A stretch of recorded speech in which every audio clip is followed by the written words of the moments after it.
चाहूँगा।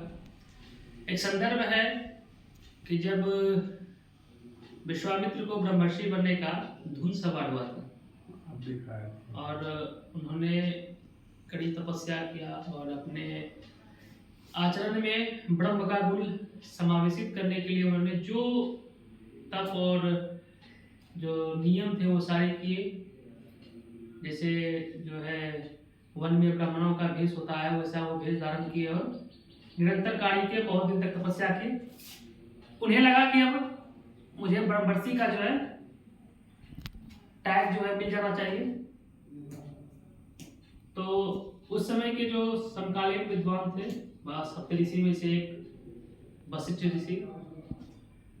तो वशिष्ठ जी का जब तक उनको क्या कहते हैं सहमति नहीं मिल जाती, न लग जाता। हाँ, वशिष्ठ जी का उनको जो है मोहर नहीं लग जाता, तब तक उन्हें जगत में कौन मानता है कि ये ब्रह्मर्षि हो गए। गए वशिष्ठ जी के पास, बोले कि जो है ऐसे बात है और मैंने अपना जो है राजस्व गुण को का त्याग कर दिया है और तमाम प्रकार के वो जो व्याधि और षडदोष होता है उनको मैंने छोड़ दिया है, इसीलिए आप मुझे जो है ब्रह्मर्षि होने का जो है वो बात को पुष्ट कीजिए और जगत में इसको साझा कीजिए। तो वशिष्ठ जी कहते हैं कि आपने सब कुछ छोड़ दिया, आपको लगता है कि आप ब्रह्मर्षि होने योग्य हैं, ये आप खुद मानने लगे हैं। पहला दोष आपका यही है, अभी आप ब्रह्मर्षि नहीं हुए हैं। इनको बड़ा रोष हुआ मन में कि चले सबके सामने मेरी ऐसी बेइज्जती हो गई। 10 साल का तो 4-5 साल तपस्या किए, फिर से वो जाके बोलते हैं कि ऐसे कीजिए, फिर से वशिष्ठ जी उनको इनकार करते हैं। इन प्रकार की गतिविधियों से जो है विश्वामित्र बिल्कुल हिरुष्ट और नाराज हो गए थे, उनके अंदर क्रोध की भावना जग उठी थी।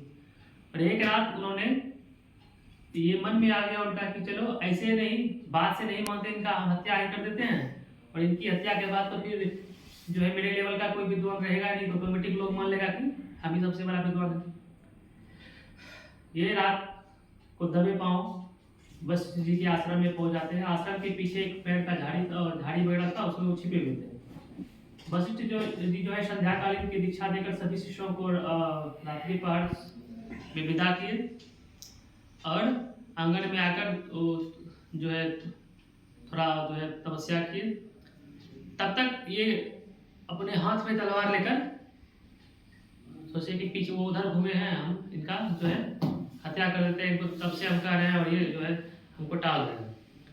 लेकिन जैसे ही उस दिव्य तेज ब्रह्म तेज के पास वो वशिष्ठ जी के पास वो पहुंचते हैं, विश्वामित्र उनका तलवार जो है साजा रुक जाता है और वो उनकी हत्या नहीं कर पाते हैं। और जब वशिष्ठ जी पीछे मुड़कर देखते हैं तो विश्वामित्र तलवार लिए खड़ा। तो बोला कि अब तुम्हें समझ में आया कि मैं तुम्हें ब्रह्म की दीक्षा क्यों नहीं अभी तक दिया हूँ। कल के नहीं, कल के हे ब्राह्मण का काम थोड़ी है तलवार लेना। तुम्हारे हाथ में आज भी तलवार है और तुम चले हो ब्रह्मर्षि का वो पदनाम धारण करने के लिए, तो तुम्हारे हाथ में तो वेद और करुणा का पात्र होना चाहिए, तुम तो तलवार लेके घूम रहे हो। तो तुम्हारे अंदर से राजसी अहंकार गया नहीं है और इसका जब तक त्याग नहीं होगा आप ब्रह्मर्षि योग्य नहीं माने जाएंगे। और विश्वामित्र को जो है झटका लगा, उन्होंने तलवार को वहीं फेंक दिया, वशिष्ठ के चरणों में गिरे, अश्रु से जो है वो पश्चाताप किए, क्षमा मांगे और उसी क्षण जो है वशिष्ठ उनको गले लगाया और बोला आज से तुम ब्रह्मर्षि। यही चीजें हैं कि जो जन्मजात अभिवृत्तियां होती है वो जाने में बहुत अधिक समय लगता है, उसे हम अपने आचार व्यवहार से जो है परिवर्तन कर सकते हैं, लेकिन उसमें थोड़ा अधिक समय लगता है। और जो साधक होते हैं इसी समय के साथ वो अपने कर्म करते रहें, बिना कोई लोभ के, बिना मोह के उस परम सत्ता के प्रति ध्यान करते रहें और समय के हिसाब से जो है उन्हें वो चीज़ें खुद मिल जाएगी जिनके वे हकदार थे। तो आज के प्रसंग में बस इतना ही। धन्यवाद।